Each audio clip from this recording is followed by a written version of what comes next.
Investment and Portfolio Management, Lesson 6. Title of the lesson, Portfolio Risk and Diversification. So I will define first the two terminologies dito sa ating title. Firstly is the portfolio. Portfolio is the list of your investment. Lista ng mga asset mo, no? Like stocks, bonds, forex, property. So if you have 5 companies na meron kang investment doon at meron kang bond sa government at 10 ang lahat ng investment mo, that is your whole portfolio. Pag sinabi naman nating diversification, your portfolio should be diversified. Sabihin, iba-iba dapat ang iyong mga investment, no? May investment sa San Miguel, may investment sa BDO, sa Jollibee, meron kang bonds from government, meron kang bonds from private company. So iba-iba ang iyong mga investment. That is the diversification. Pag sinabing diversified, dapat iba-iba ang listahan ng iyong property. Ibig sabihin, pag nag-deposit ka sa bangko, dapat iba-ibang bangko. Meron sa BPI, meron sa BDO, meron sa Metrobank. So diversified ang iyong mga deposit. Pagpangit kasi pag isang bangko ka lang no? Pag yung bangko na nalugi, di lugi na lahat ng investment mo. So maganda yung diversified. So that is the background of the title today, Portfolio Risk and Diversification. So we'll go to the topic now. Ito yung topics natin, investment, the risk, diversification, pag-compute ng correlation, portfolio expected return, and variance. Basically, pag sinabing return, ito yung gain na nakuha mo sa iyong investment. Yung kinita mo, that is the return of investment. Pag sinabi namang variance, ito yung pag ikaw ay nag-order sa Shopee, meron kang tinatawag na expected versus reality. Expected mo maganda, ang dumating sa iyo reality. So merong pagkakaiba, that is variance. So sa investment, pag sinabi natin yung variance, example, you're expecting 10% na kikitain, tapos ang kinita mo is 7% lang. The difference of 3% is the variance. And of course, we should know the efficient risk reduction.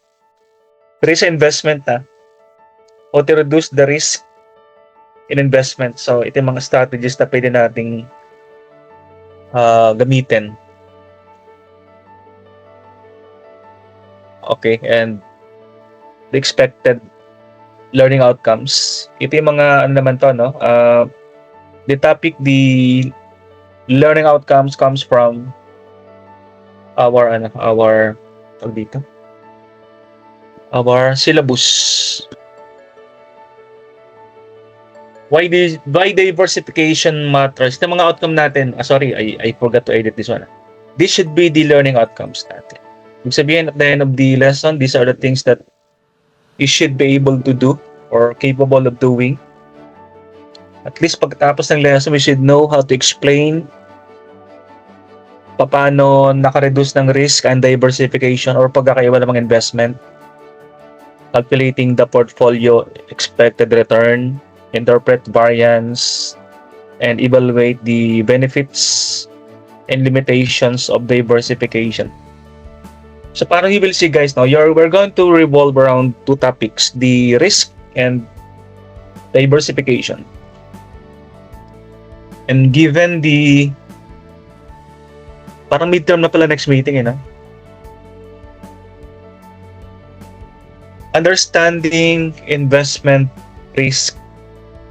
Ulit-ulitin ko na investment as an asset is hindi sa masyadong liquid kasi nga hindi naman palaging may return or ROI sa isang investment.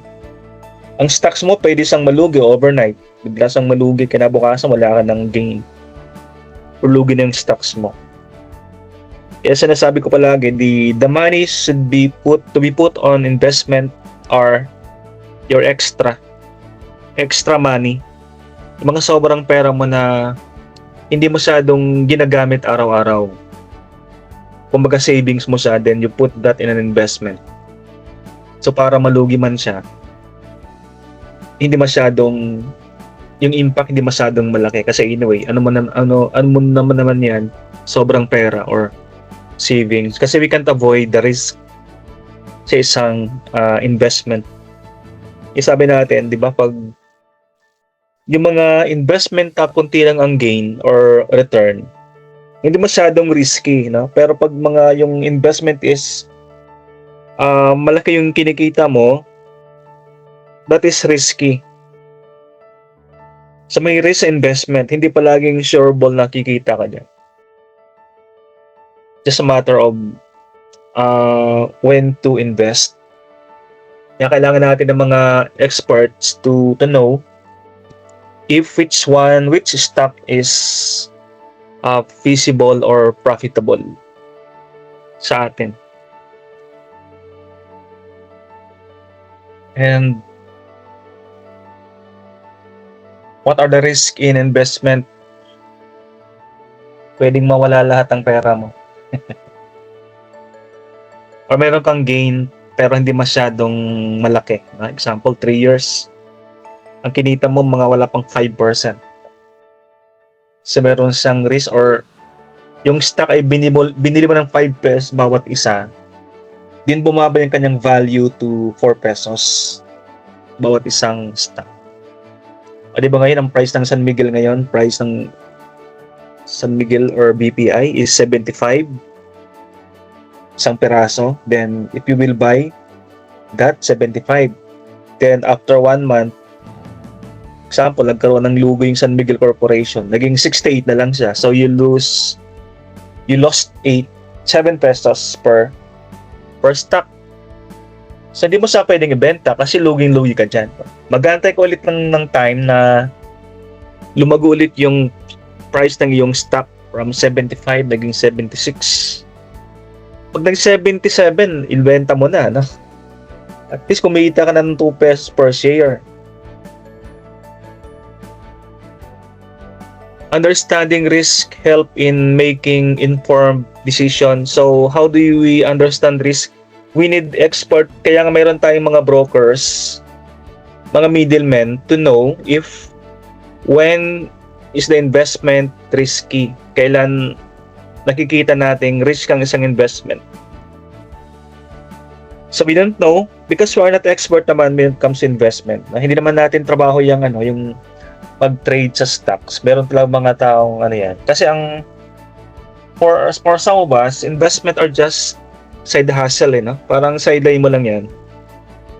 Na meron kang work, you are working, you are sa business, then side hustle, meron kang sideline. Na hindi mo naman talaga expertise yan. So we need an expert to know the risk involved. Kasi may ginagamit siya ng yung mga expert dito sa stock trading, mga brokers, they're using algorithm, no, to know if the stock is going down or going up, or they're using mga apps para malaman natin kung pataas o pababa ang value ng ating stocks.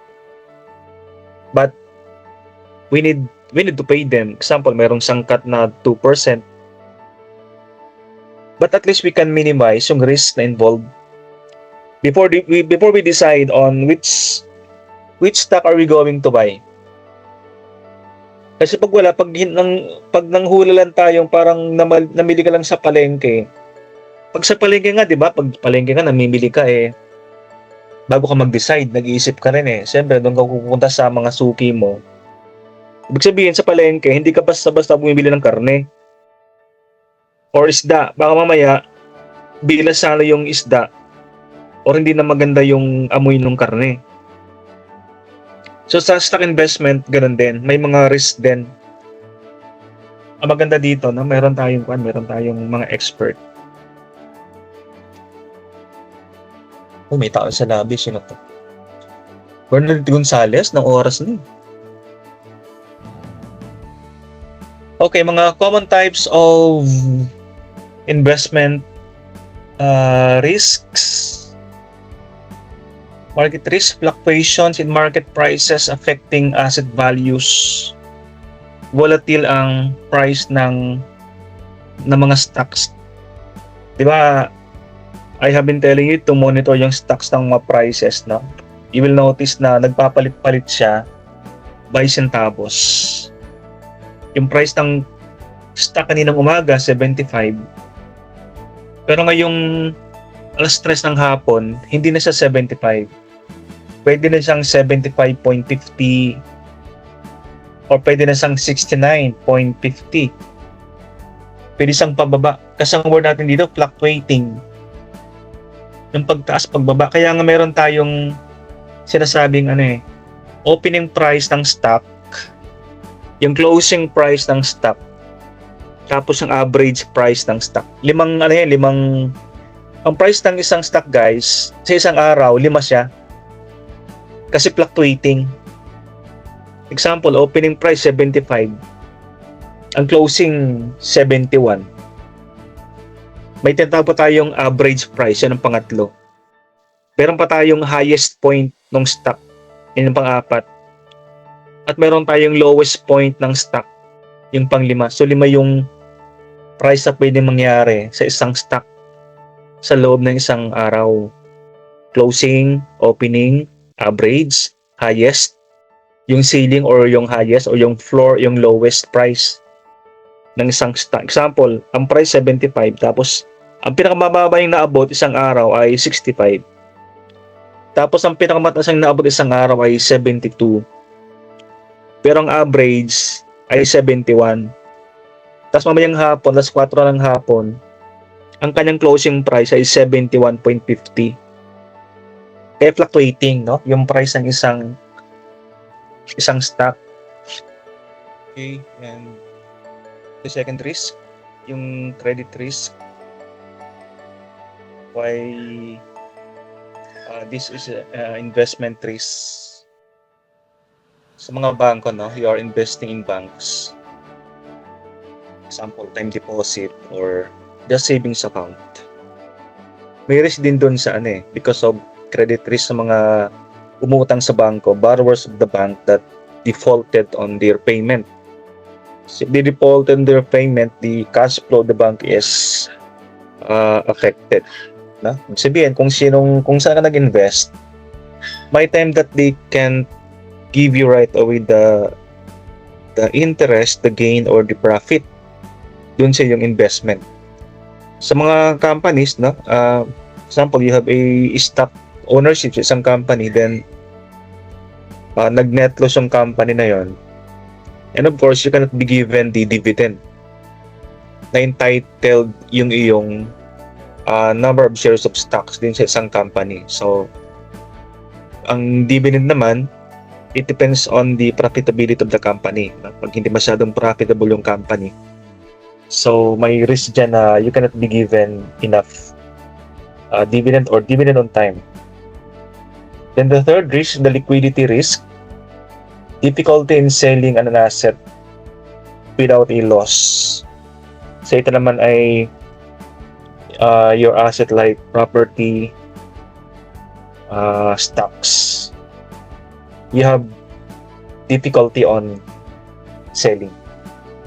Example, you have a stock of one specific company. Then, the stock is not marketable. Hindi masyadong blue chip yung stocks ng isang company. And you're trying to sell the stocks. Example, nagsawa ka na or you're going abroad, then you're going to sell the stocks. You have difficulty in selling kasi if the buyer of the stock will, example, hire a broker, then sabi ng broker, hindi masyadong strong or stable na stocks. So, hindi sa mabibili, no? So, the same thing if you are selling a property. Example, lupa sa Marikina, no? Di ba Marikina is flood-prone area. So, you have difficulty selling a property. May mga lugar na hindi masyadong mabenta ang isang property. Pag di pa sa masyadong develop, you will have difficulty in selling equipment, or parang you are going to sell your vehicle. pag may issue yung vehicle, so mahirap siyang ibenta. Land, building, you're selling a building, you're selling your house, tapos ano siya, condoned building, tapos yung bahay mo, hindi na masyadong maayos, so you will have difficulty. So the same thing in your investment. Property man yan or stock investment, hindi sa masyadong liquidity. Pag sabing liquid, madaling ibenta, madaling convert into cash pag sinabi nating liquidity. So may mga property investment na mahirap i-convert into cash because you will have difficulty in selling. Mabibenta mo yan pero at a loss. Ibang patapon, parang or ano na lang siya, dapat sa puhunan o kahit palugin na lang konti. Yung sasakyan bibenta mo ng palugi. Yung bahay bibenta mo ng palugi. Marispats lang yung yung property or yung stocks. For example, the worth of your stocks is 75 per unit. Nagsasawa ka na, binibenta mo ng tig 70 per unit. So you can dispose na. Pero mahirap sa ibenta pag you cannot sacrifice a profit. So, para madaling ibenta at a loss. So, this is a risk. Another one, the inflation, risk erosion of purchasing power due to rising prices. The inflation can affect your investment. No? Kasi example, meron kang investment sa bangko tapos ang interest ng bangko bibigay sa 1%. Pag walang inflation, so 1% ang iyong income. Pero pag may inflation, sample, inflation is 0.5%. Hindi matitira sa'yo, 0.5% na rin, kalahati, matitira sa'yo. If the bank is willing to give you, example, 5%, tapos inflation rate is 4%, hindi matitira sa'yo 1% na lang, that is your income. So habang tumataas ang inflation rate, it decreases your income or gain sa isang investment. No? Kasi bumaba ang yung purchasing power pag merong inflation. So kahit meron kang 5 pesos tapos ang purchasing power bumaba because of inflation, sample 2 pesos.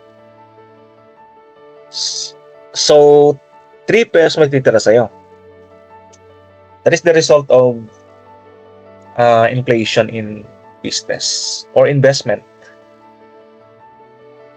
So let's move to my next slide.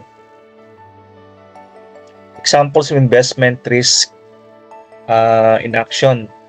So in addition to I mentioned from the previous slide, sudden market downturn or sudden pagbaba ng economy,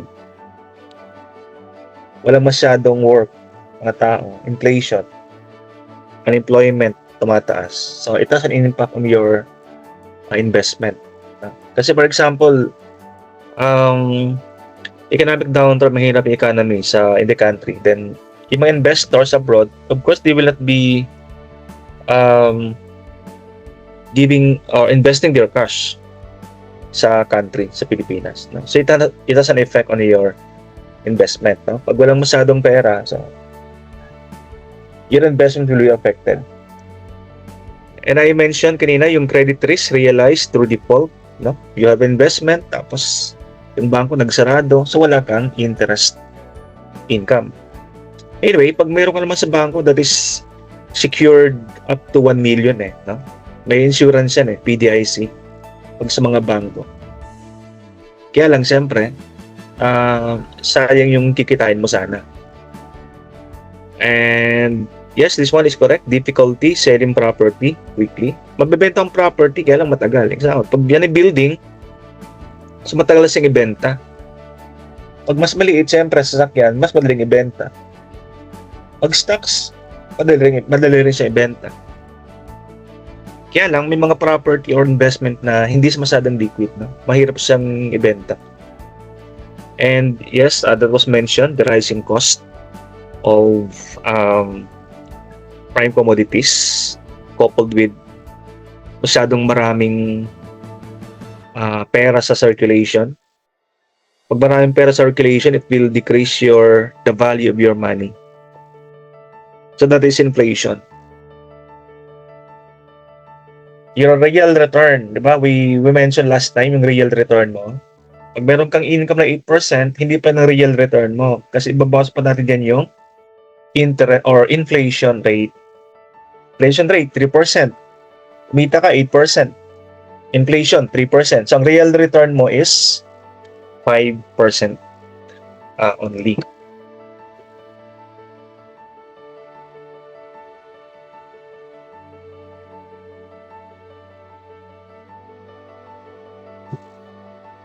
So, moving this one. Diversify with purpose. So, as mentioned, diversify is iba-ibahin natin yung ating mga investment. Hindi lang dapat sa isang type of investment. You can invest in equity. Pag sinabing equity, stocks yan. Equity is ownership in a company. So, that is a stocks. Iba, no? Meron kang equity, meron kang bonds, meron kang real estate, mga property like land building, commodities like you can invest in gold or jewelry. You can invest in banks, time deposit, cash. No? So diversifying.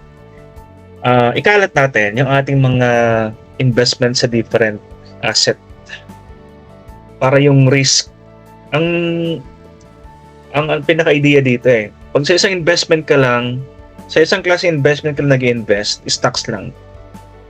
Tapos mga stocks ay nagbabaan, sulugi na, no?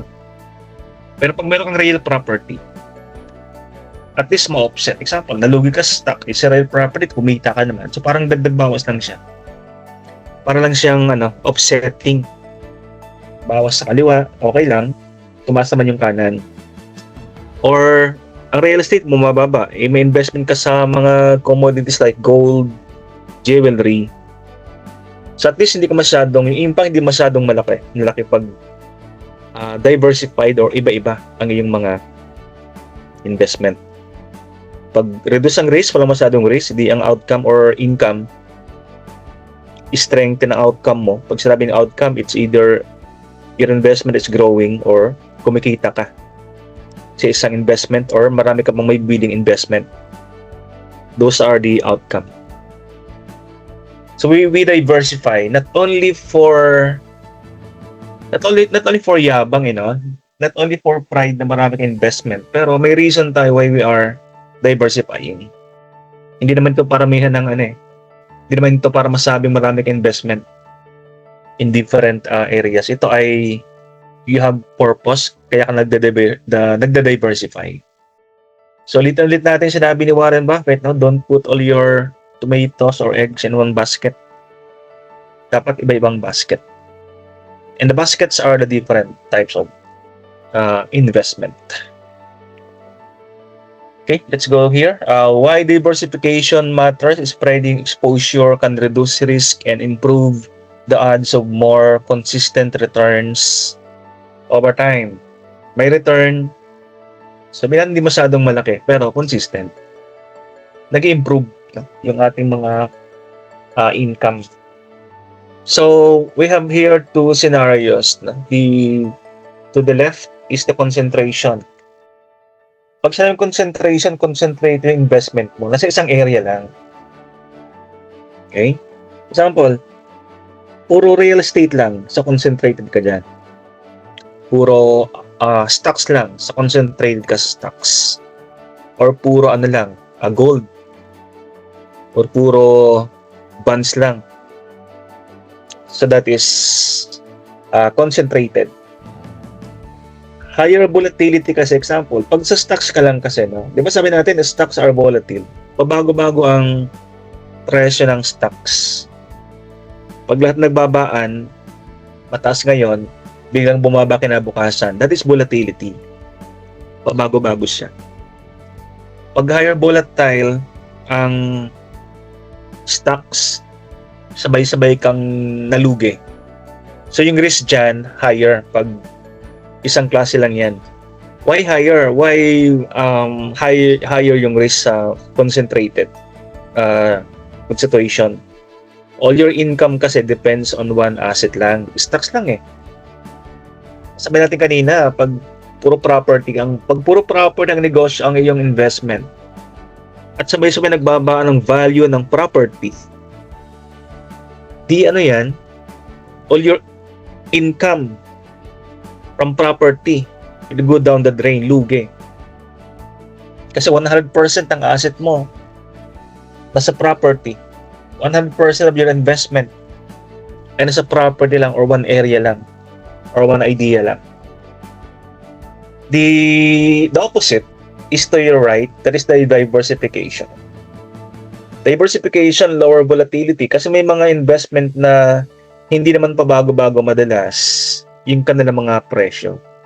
Example, ang land, no? Ang land naman hindi naman yan pabago-bago mabilis eh. Hindi naman ang land ay 10,000 ngayon, ang value tapos kinabukasan 8,000. Hindi naman ganun. Nagbabagong value ng land, of course, but hindi siya yung volatile.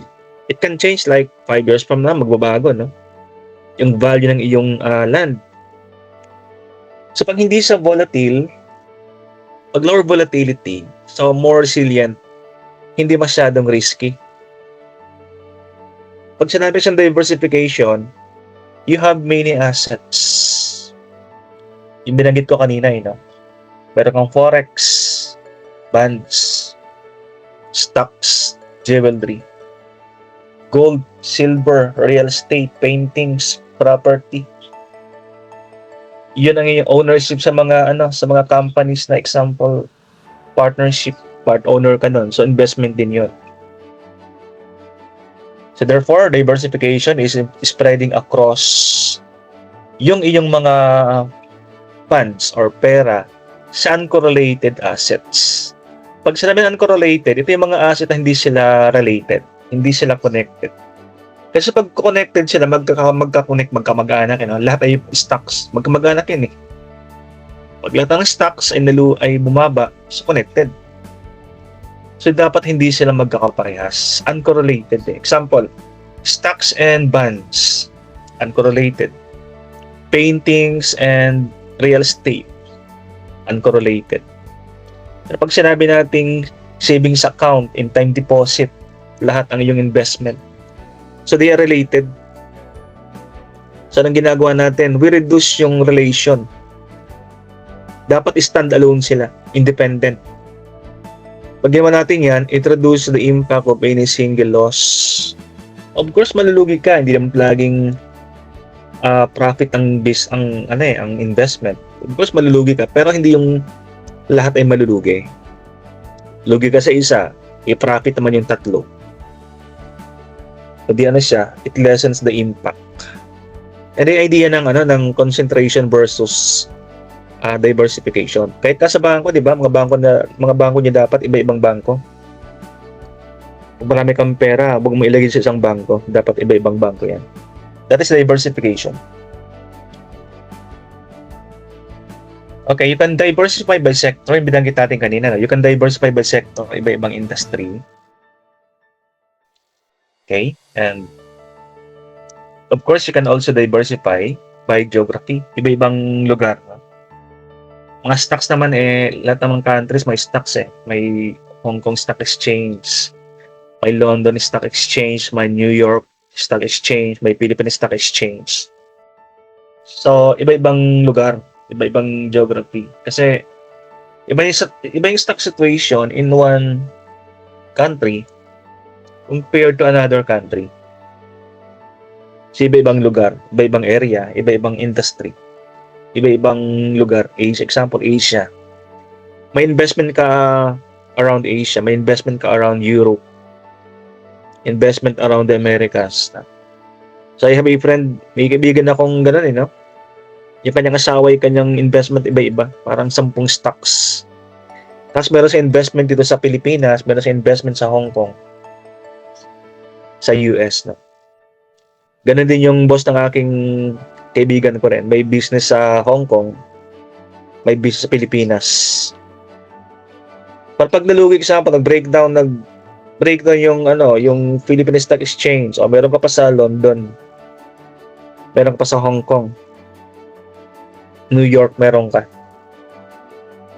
Okay? Pag concentrated portfolio, 78% ay napunta, example, sa time deposit. Concentrated. Concentrated, isang area ng iyong investment ay napunta sa pinakamalaking area, which is time deposit. Pag ang natitira 22% na lang sa iba. So time deposit 78%, sa ibang investment 22%. Example, 22% sa stocks and bonds. Pag nalugi yung time deposit, 78% lugi. Kasi concentrated ka. The other one, the diversified portfolio. So dito hati, 25%. 25% example sa stocks, 25% sa bonds, 25% sa forex, 15% example sa jewelry, sa gold, real property. So, evenly distributed. Pantay, no? Yung kanyang pagkakahati ng yung investment. Hindi tulad ditong napakalaki ng layo ni share nung 78% na lahat ng investment mo nasa time deposit sa bangko. So, concentrated yan. Ganda yung iba-iba. Kasi dito, 1, 2, 3, 4. Ito, 1, 2, 3, 4, 5. So, pero evenly distributed yung kanyang funds. So, pag ginawa mo to, of course, as mentioned again, lower risk kasi balance ang exposure ng iyong mga investment. Okay, let's go to correlation. Correlation is the behavior or tendency of assets to move together or in opposite direction. Para sa relation, no? Ito yung lahat ba ng asset mo ay sabay-sabay tumataas. Yan pa ng relation, no? Anong relation dalawang asset mo? Pag tumaas yung isa, tumataas yung isa. Pag bumaba yung isa, bumababa din yung isa.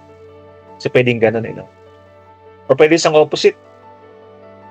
Yung isang investment mo tumataas, pero yung isa bumababa. So may ganung behavior ng relation ng dalawang investment. Hindi naman lahat ay pataas. No? May example, you have 5 investment. Yung 5 ay tumataas. Pero yung isa, baliktad, pababa. Yun ang kanilang relation, opposite. Opposite direction. Pwedeng sabay. Pwedeng one direction, lahat ay pataas, lahat ay pababa. Pwede namang opposite yung isa. So, why do we study correlation sa business, sa investment? Kasi nga, low correlation between assets can reduce portfolio volatility and improve risk-adjusted returns. So, pag mababang correlation, pag sinabing low correlation, hindi sila sabay-sabay na tumataas. Kasi guys, ang problema dito no? Pag high correlation, sabay-sabay silang tumataas. Pangit. Kasi pag sabay-sabay tumataas, sabay-sabay din bababa yan. That is high correlation. Pero pag sinabi natin low correlation, hindi sila masyadong connected. Wala silang masyadong relation. Ibig sabihin yan, pag tumataas yung isa, pwede yung isa pababa. So that is low correlation. So okay lang, no? Kasi yung isa kahit isa bumaba, hindi naman connected sa kanya. Yung isa naman ay pataas. So high correlation. So that is why correlation is important sa investment. Okay, understanding correlation in investment. So, we're going to discuss now yung tatlong klase ng correlation. Understanding correlation in investment. Correlation measures how, again, to rate. Ang correlation is how to investment move in relation to each other. Sabay ba sila? Or hindi sila sabay tumataas. So the first one is the positive correlation. Assets move in the same direction. That is positive. Pag parang tumataas, positive. Pag parang bumababa, positive. When one goes up, the other tends to go up. When one goes down, the other tends to go down. Direction, no? It's either pataas or pababa. Basta ang dalawang asset sabay. Sa example, meron kang dalawang asset or dalawang investment. Yung asset B is property. Yung asset A is stocks. So pag tumaas yung asset A, yung asset B tumataas din. Pag tumaas yung stocks ng value, yung value ng property tumataas din. So positive, magandang scenario no? Kasi pareho kang nag-gain eh. Okay. So pag bumaba yung asset A, bababa din yung asset B. So pangit naman yun, di ba? Yung pangalawa natin, that is the negative correlation. So ito yung opposite. This is the opposite of positive, syempre, di ba? Pag sinabi nating asset move in opposite direction, yung isa ay tumataas, yung isa naman ay bumababa. Example dito sa ating diagram, yung value ng property ay pataas. Pero yung value ng iyong stocks or asset A ay bumababa. Example, ibig sabihin yan, yung income mo yung return or income mo sa property ay pataas. Pero yung income or return mo sa stocks, which is asset A, ay pababa. So, baliktad. Diba? So, negative correlation. So, maganda to kasi minsan, kahit bumaba yung stocks mo, yung property mo naman ay pataas. So, at least maganda siya. Diba? Then, zero correlation. Ito naman ay assets move independently. Wala ditong, you can't really predict to kasi hindi mo malalaman na pag tumaas ba yung asset B, ay tataas ba o bababa ang asset A. Hindi mo ma-predict eh. Samantalang dito sa dalawang nauna, napipredict mo, di ba? Pag tumaas ang asset B, ang asset A tumataas. Sa negative one, pag tumaas ang asset B, ang asset A mo mababa. Dito hindi. Pag tumaas ang asset B, pwedeng pataas o pababa yung asset A. Independent, they are not correlated. Kaya nga zero correlation. Wala silang relation. Asset A does not affect asset B and asset B does not affect asset A. No consistent pattern between the two. You can't really predict. So independent sila. Pwedeng first month, sabay silang tumaas. Second month, hindi naman. Third month, hindi pa rin. So, you can't really predict. Because they don't have correlation or wala silang relation. How correlation affects diversification? May impact ba yung correlation or may relation or hindi sa yung pag-diversify o pag-iiba-iba ng iyong investment? Parang pag may relation ba, ibahin mo ba ang iyong investment? So correlation measures how assets move in relation. So that is the definition of correlation, di ba? It plays a critical role in portfolio risk and diversification. So sinagutan natin yung question, di ba? May impact yung correlation sa pag-diversify mo ng iyong mga property or investment.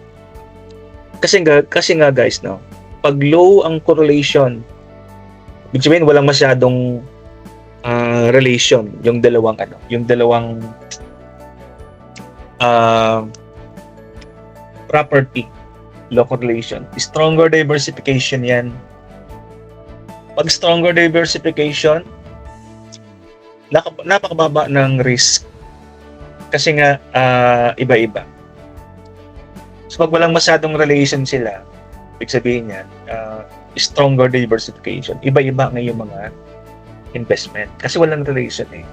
Kasi pag yan ay hindi diversified, pag yan ay parehong stocks, naku, talagang related yan. Pag related, mataas ang risk. So, pag low correlation, ibig sabihin yan, strong ang diversification. Iba-iba sila. Pag iba-iba ang iyong mga investment, ang risk na ikaw ay malugi ay mababa. May lugi pero mababa. Kasi pag sinabi ng correlation, di ba, assets move differently. Walang relation, low correlation. Pag low correlation, downturns in one asset may be offset by strength in another one. So bakit low ang risk? Kasi pag hindi sila related, pag hindi affected ng isa, yung isang investment or isang type of asset, it can offset. Pag malugi sa kabila, okay lang. Kasi yung isa ay mataas or profit. Kasi hindi sila connected. O pag high correlation naman, pag sila high correlation, naku po, sila talaga ay directly connected. Magkapatid talaga yan. Pag tumaas yung isa ay pataas din. Pag ganun ang senaryo, no, ibig sabihin yan, hindi diversified ang iyong mga investment. Pag hindi diversified, pare-pareho lang ang iyong investment. Kaya sila ay connected, high correlation. Pag ganun nangyari, yan, yung risk mo ay mataas. Yung risk mo na wala ka masyadong kitain ay mataas. Anong reason? Kasi nga, assets move in the same direction. Pag asset B nalugi, asset A, lugi din. So, wala ka nang kinita dyan. So, losses are likely to occur sabay-sabay. Wala kang pang offset. Wala kang pang panabla dyan. Kasi lahat lugi. Kasi nga, hindi diversified. Pag hindi diversified, napaka-connected na mga yan. High ang relation. Hindi lang dalawa. So yan ang effect ng ng correlation pag diversified ka. So let's using correlation in portfolio decision. Pag magde-decide tayo ng portfolio. Once again, pag sa portfolio, ulitin ko, no? Ito yung listahan or group of your investment. Pinagsama-sama mo lahat natin sa portfolio. So pag tinanong ka, anong laman ng portfolio mo? Oh, I have 5 stocks ownership, I have 2 bonds, I have 5 property real estate, I have gold bars, and I have jewelry. So yun ang iyong portfolio. And if you are deciding, using correlation, and you are deciding, know your risk tolerance. Gaano ka ba ka-patient? Sample, nalugi ka. Ang iyong income, 8% lang. Next month, naging 7%. Another month, naging 6, naging 5. Pababa, no? Pababa yung kanyang behavior. So hanggang saan ang kaya mong tiisin? Kaya mo 2% lang ngayong kitain. O pag yung tolerance ay mataas, example, kaya mong umabot kahit 1% na lang, mataas ang tolerance mo. So hindi ka kagad mag-decide na iwanan o ibenta ang isang investment. Pero pag ang tolerance mo, ang risk tolerance mo ay mataas, ibig sabihin yan, bumabala ng 1%, takot ka na, ibibenta mo agad yung investment. So hanggang saan? 8%, pag bumaba ito ng 5%, ibibenta ko na to. Ibig sabihin niyan, ang iyong risk tolerance ay low tolerance, no? Pag sinabi isang high tolerance ka, kaya mo hanggang 3% bumaba, no? Hindi mo sa ibibenta kagad. Yung number 2, build smarter asset allocation. Saan mo ilalagay yung mga anong klaseng combination ang iyong asset. Mga asset na independent, no? Hindi huwag kang bumili ng asset na naka-lockstep. Pag sabi kasi ng lockstep ang dalawang asset, pag say nag-forward, yung isa forward din, that is lockstep. Pag yung isa nag-backward, yung isa nag-backward din. So parang hindi pwedeng gumalaw mag-isa yung isang asset, you know? So anong gagawin mo? Use correlation to combine asset. Ang mga asset mong piliin yung mga hindi siya naka-lockstep. Mga asset na pag bumaba yung isa, hindi niya sinasama yung iba kasi independent. Ipag-asset mo nga lahat naka-stocks. Di naka-lockstep yan. Pag lahat ay naka-stocks, lahat ng pera mo ay allocated sa asset na stocks. Lockstep yan. Pag bumaba mga stocks ng buong Pilipinas, political situation, lahat ng stocks sa Pilipinas bababa. Lahat ng stocks mo, pababa din. And number 3, diversify intentionally. Seek low or negative correlation. O negative ba? Negative. Yung isa pataas, yung isa pababa. Yan ang mga investment na dinadiversified mo. Yung mga negative correlation. So, wag puro stocks, no? Isa ay, pag mayroon kang stock, tapatan mo ng bonds para, para negative correlation. Pag meron kang property, tapatan mo rin siya ng sample value ng gold, value ng jewelry. No? So that is diversifying. Meron kang reason. Ba't ka nagde-diversify? Intentionally, to reduce risk. And number 4, rebalance with discipline. Correlation change over time. So the risk contribution. Pabago-bago yung hindi naman constant na na lahat ng stock ay pababa. Review correlations regularly. Kasi pwede magbagong correlation. Example, stock A, tapos bonds, parehong pataas. O baka next year, baliktad na yan. So review correlations regularly, especially during regime shift. Ayan, pagkatapos ng election, presidential election, nako yung stocks nyo ay talagang volatile pa yan. So why volatile?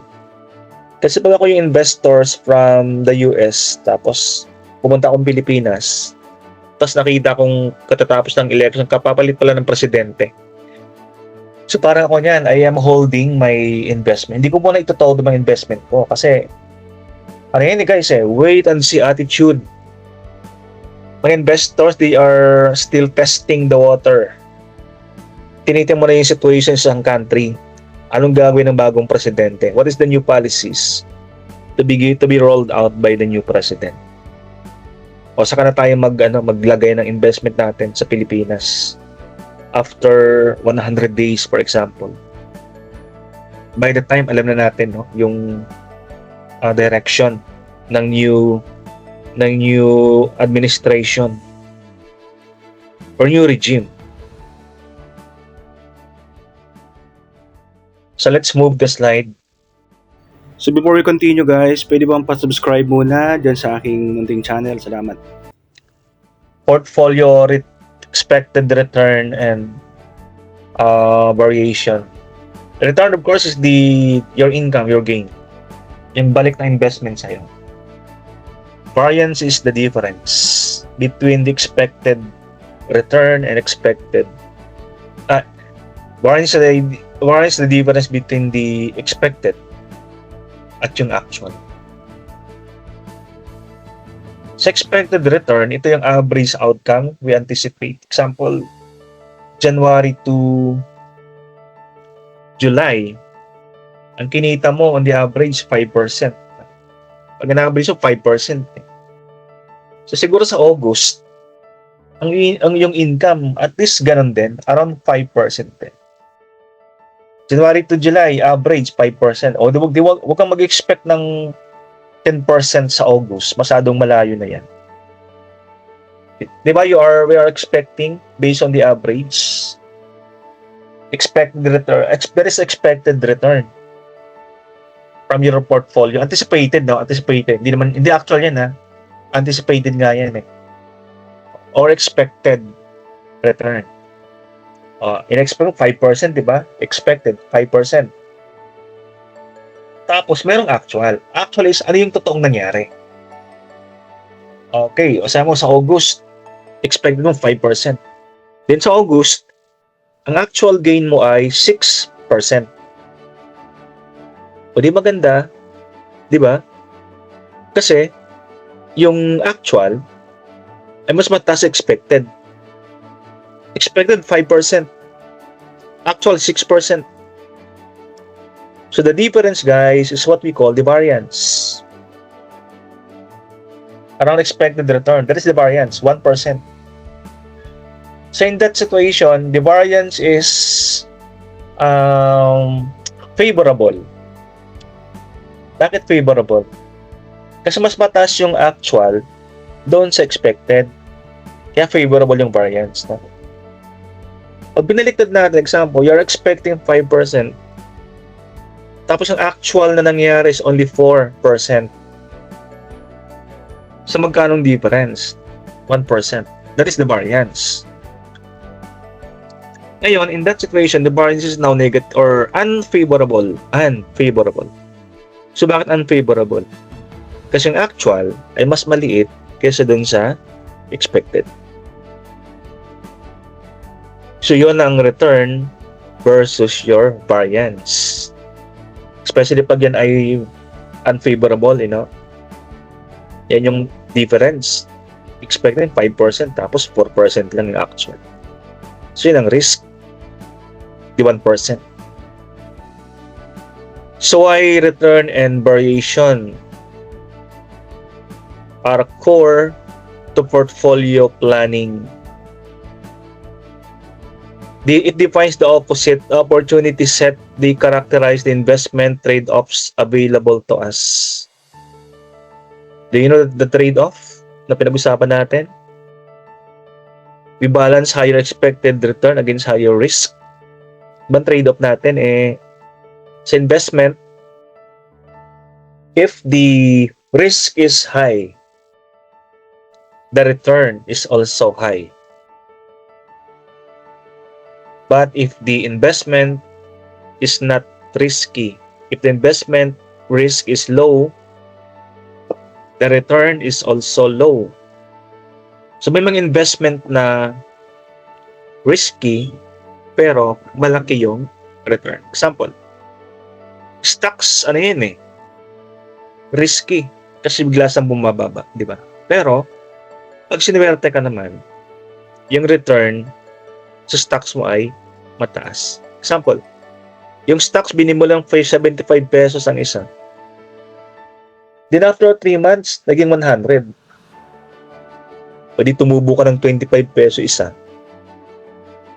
So pag 1,000 ang hawak mo, that is 1,000 times 25. Pag anong profit? 25,000. So malaki. Kaya lang risky. Kasi volatile ang stocks. Babago-bago yan Samantalang may mga investment na napakababa ang risk, sample sa bangko, no? Pag nag-deposit ka sa bangko, di masyadong risk yan kasi yung pera mo nandoon lang Pero ang kita, wala pang 1% ang interest income. So there is a trade-off. Kung gusto mong high income, mag-take ka ng high risk. Kung gusto mo naman ng low income lang, di mag-low risk ka. That's a trade-off. Kumbaga, no guts, no glory, no? Hindi ka magpa-profit kung hindi ka maglalaki. Kung hindi mo lalakas ang loob mo na mag-invest. Expected return in a portfolio return is the weighted average. If you want to know yung pinaka-return or income or gain or kita, profit sa lahat ng iyong mga portfolio. This is how you compute the return. Example, ang portfolio mo, ang laman tatlong klase investment, a portfolio with 3 assets. So, what is expected portfolio return? This is how you compute yung portfolio. Ang portfolio mo, mayroon kang stocks or equities, mayroon kang bonds, mayroon kang cash deposit sa bangko. So, tatlong iyong portfolio. Now, the second column, bigyan mo sila ng weight. Yung favor, no? Sa tatlo, saan dyan ang pinapaboran mo? Yung pinaka-paborito mo, no? May paborito kaya that is the weight. Sabi mo, example, paborito ko equities kasi malakas ang kumita dito sa equities eh. Malaki ang interest. Sabihan ko siya ng weight na 60%. Yan. Yung pangalawa ko yung bonds. Ang bonds kumikita rin. Kaya lang long term ang bonds eh, no? So, bigyan ko siya ng weight na 30%. Yung cash, sabi yung cash, naku, wala akong masyadong kita dito. Sa kanyang weight or pabor is only 10%. So pag tinautal mo yung weight mo, that is 60 plus 30 plus 10. Palaging, palagi siyang 100%. Sir, paano kung ang portfolio ko 5? Eh, bahala ka, it's up to you if how are you going to distribute yung weight. Paano mo sa hatiin? Di mo na mong gagawin yung 5, di arrange mo siya, pinaka-paborito mo, hanggang sa pinaka hindi mo paborito. Tapos hatiin mo yung 100%. Yung equity, bawasan mo. Gawin mo isang 50% na lang. Yung bonds, bawasan mo. No? Ang binawas mo, ilagay mo dun sa pangdagdag na 2 portfolio.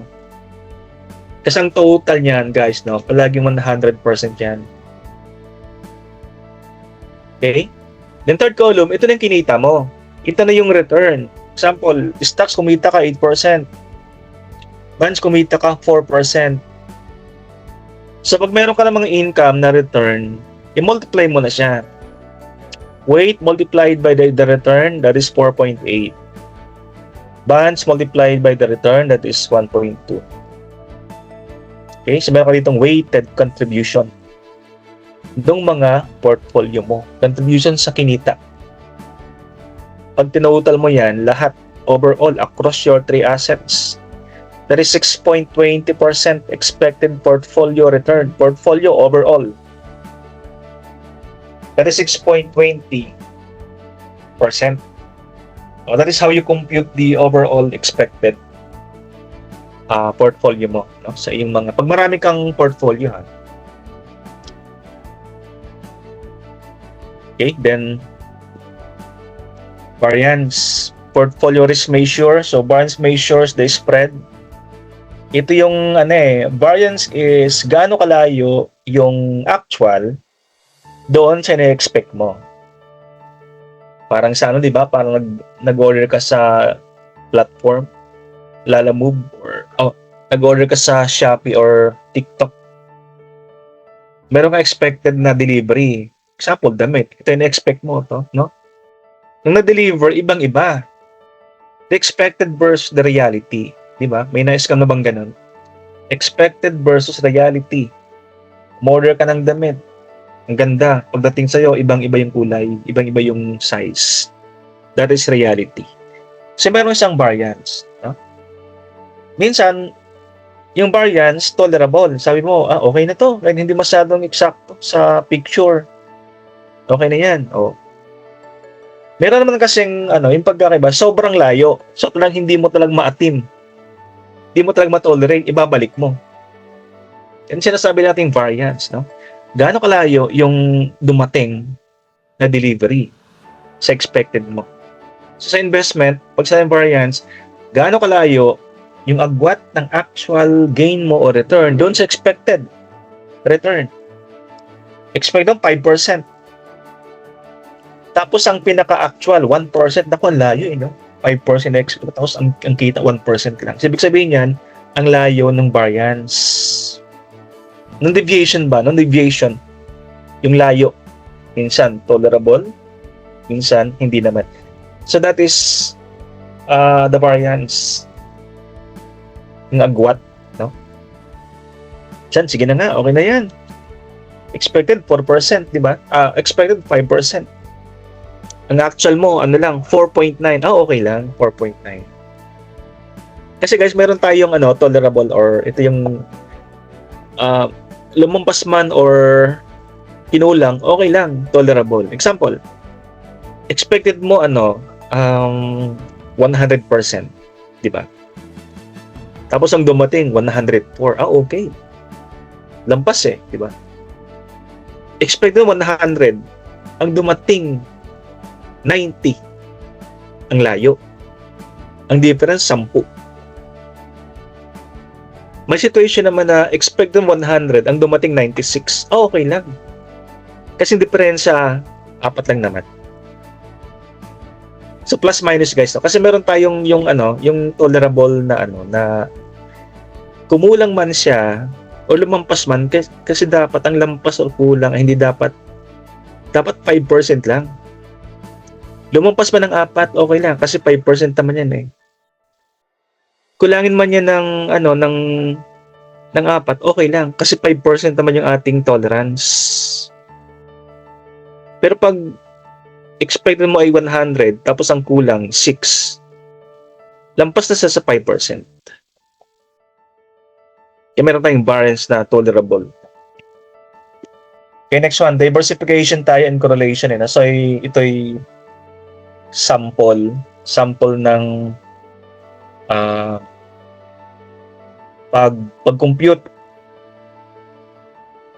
pag-compute ng correlation sa isang business. Okay, so try natin to. Compute natin. Meron ako din sample. Meron ditong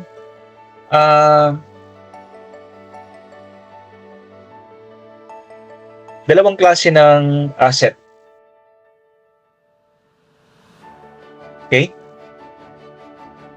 Tapos meron ditong months, no? Months January to May. January 5%, February 3% sa isang asset nila. Tapos ganoon din dun sa stock B.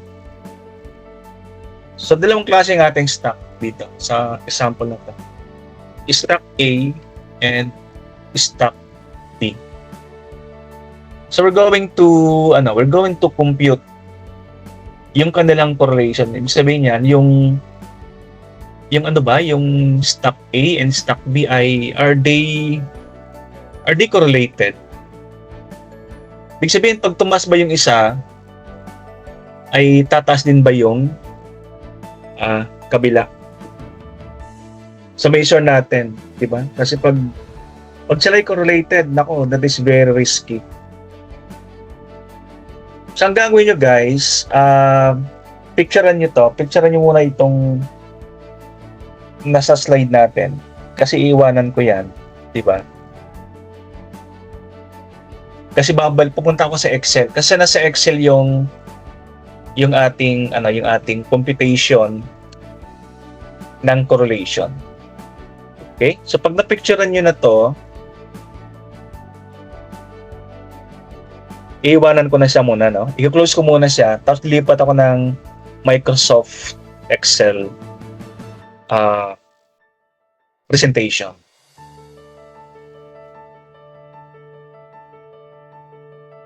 Okay, so I'm going to change the presentation. Lipat ako sa Microsoft Excel. So I'm presenting now Microsoft Excel. O, di ba pinakopya ko sa inyo yung kanina. Di ba? Susulat natin dito January. Tapos February.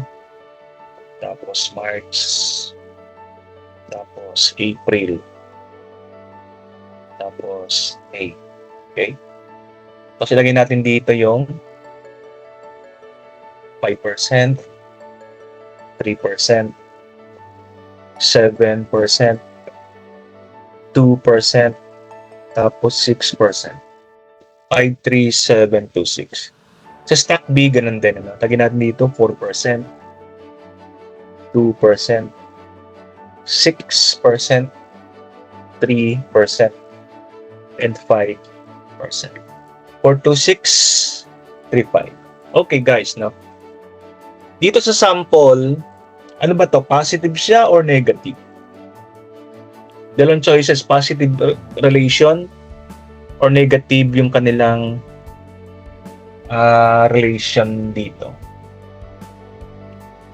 So this one is positive relation. So, bakit positive? From January, this one is stock A ha, nagkamali ako. From January to February, stock A ay bumaba. So, yung stock B ganun din. From 4%, it goes down to 2. Stock A, from February to March, tumaas. Sa stock B, ganun din, tumaas na 2 to 6.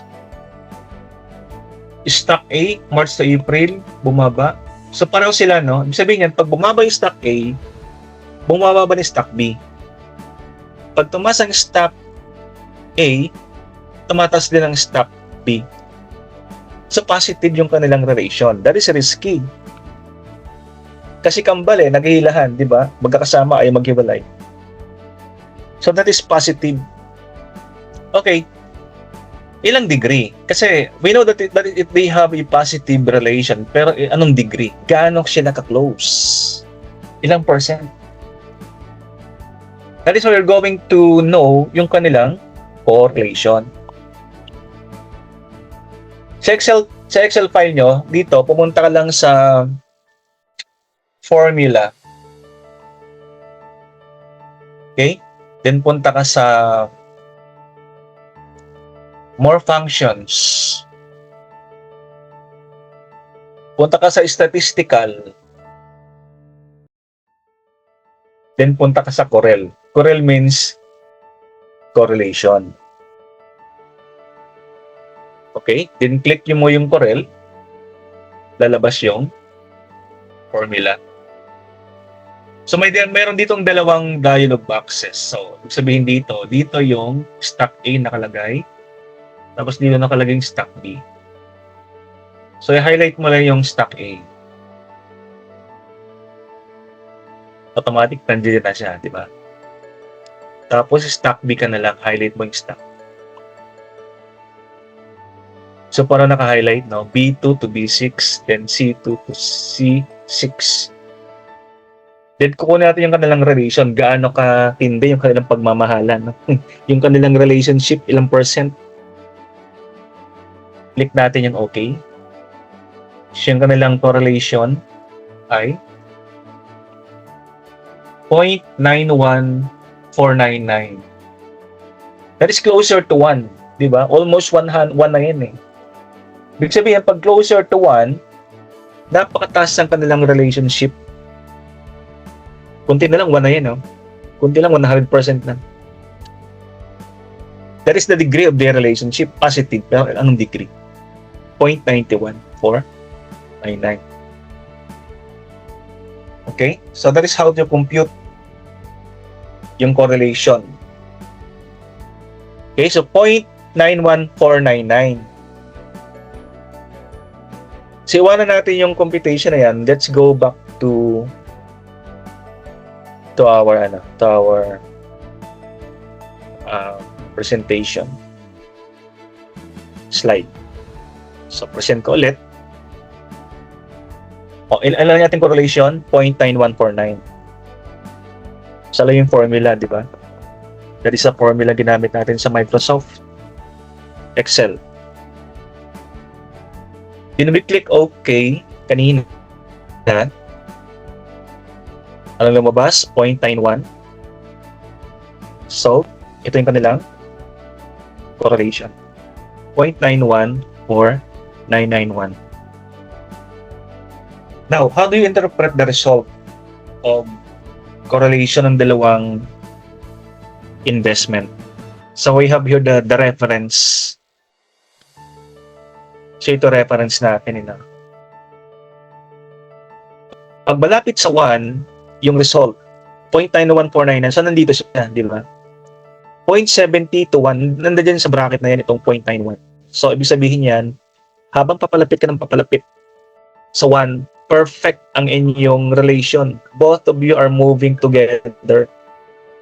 Sang interpretation dyan, 9.911, yung kanilang relation ay strong positive to perfectly move together. Yan ang kanilang relation.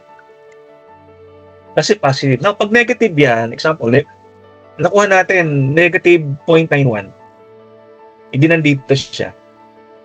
Sa negative 70 hanggang negative 1.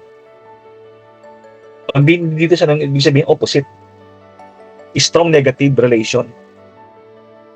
Yung kanilang relation. Ibig sabihin niyan, pag bumaba yung isa, napakalaking chance na yung isa bababa din. Okay? So, pwede rin siyang pag yan ay negative 1, ang nakuha natin kanina, negative, opposite.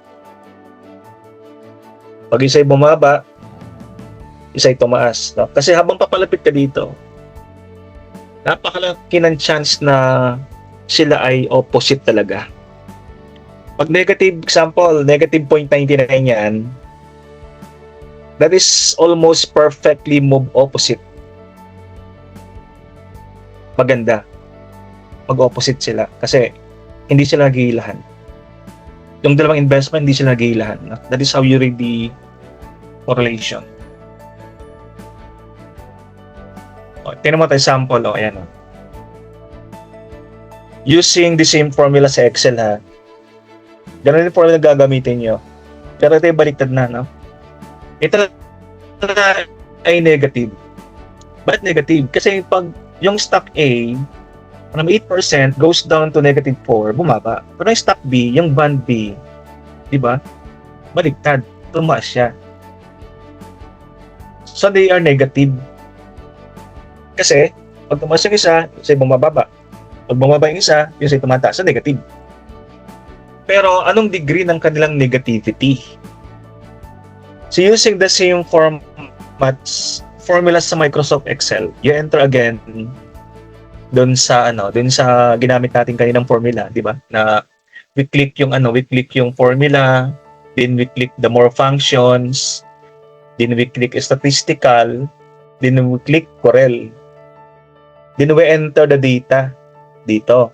Then we click OK. Nung click natin yung OK, ang lumabas ay negative 0.99513. Okay, so negative siya, tapos ang kanilang negativity ay talagang napaka-close ng kanilang negativity. Talagang negative na negative. Pag isa'y tumaas, 100%, isa'y pababa. It's almost 100% yan. Sa ating reference kanina, no? Pag yan ay negative, nandito siya. Negative 0.70 hanggang negative 1. So how do you read this one? They have a strong negative relationship hanggang perfectly move opposite. Talagang sila'y kontrapelo. Pag bumabang stock, yung band siguradong pataas. Pag tumaas yung stock, sigurado yung band pababa. That is what we call correlation ng dalawang investment.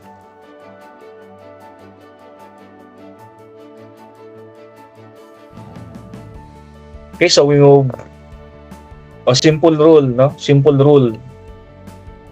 Pag yung result ng correlation sa Excel is closer to 1, ano ibig sabihin yan?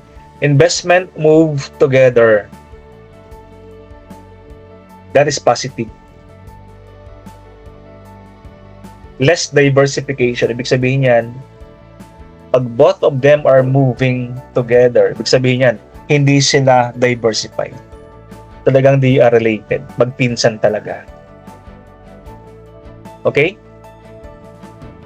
Pag closer naman to 0, movements are largely unrelated. Hindi sila related. Pero pag closer to negative 1, investment move oppositely. Ibig sabihin yan, pag they are negative 1, they are not related. Move oppositely. That is strong ang kanilang diversification. Pag they are moving oppositely, ibig sabihin yan, talagang investment mo ay talagang magkakaiba. Or diversified.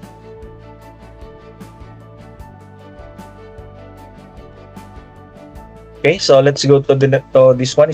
I know this one is the last slide for the day. Risk reduction strategies. Paano maiwasan yung risk sa iyong mga investment? reduction. Firstly, diversification. Inuulit-ulit natin, di ba? Diversified ka para palugi man yung kabila, meron ka pang tubo sa kabilang type na investment. So spread exposure across different assets or sectors or geographies. Geographies, iba-ibang lugar, iba-ibang industry, iba-ibang sector, iba-ibang asset. Pag merong investment sa bangko, iba-ibang bangko. Tapos meron kang bonds, meron kang property, and jewelry. Next strategy, the manage risk, use position sizing and stop loss discipline. Disiplinado, no? Hindi ka todo ng todo. Hindi porke nakita mong malakas ang stocks ngayon, mag-i-invest ka kaagad. Todo-todong ginagawa. So discipline, gumamit ng mga algorithm. Kung ano yung stocks yung papasukin. Iba kasi nakita lahat nagbilihan ng stock ng Jollibee. Nakibili ka na rin. Number 3, stay liquid. Dapat marami kang ready cash palagi. Para pag may investment na biglang lumabas, pwede kang mag-transfer kagad doon. Saan naging volatile yung stocks? Ay, maraming stocks gusto ko lumipat, kaya lang wala akong pera.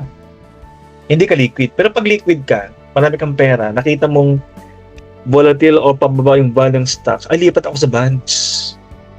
May pera ka naman kasi liquid ka. So you can always transfer to a new type of investment pag meron kang naka-ready na cash. Kasi pag wala kang cash, lahat ng pera mo na sa investment, time deposit for example, hindi mag-aantay ka ng matagal na panahon bago mo makubra, ma-in cash yung pera mo dun. Okay? Hedging smartly, use hedging. Pag sinabi nating hedging, yung bang you are protecting. Pag may na-anticipate kang loss, you are doing some remedy ngayon pa lang para ma-lessen yung impact ng loss na yan. Parang ganito yan, meron kang investment sa mga sasakyan. So para mga loss sa mga sasakyan ng ginagawa mo, pinapa-insured mo yung mga sasakyan mo. Pag dumating yung example, nasira na aksidente, at least hindi masyadong malaki impact kasi naka-insured. That is one example of hedging. Pag nakita mong medyo pababa yung value ng isang stock, o ibenta mo na kaagad. That is hedging.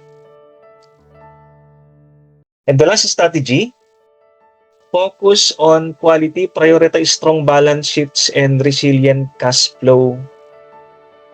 Strong balance sheet, yung marami kang pera compared sa iyong liability.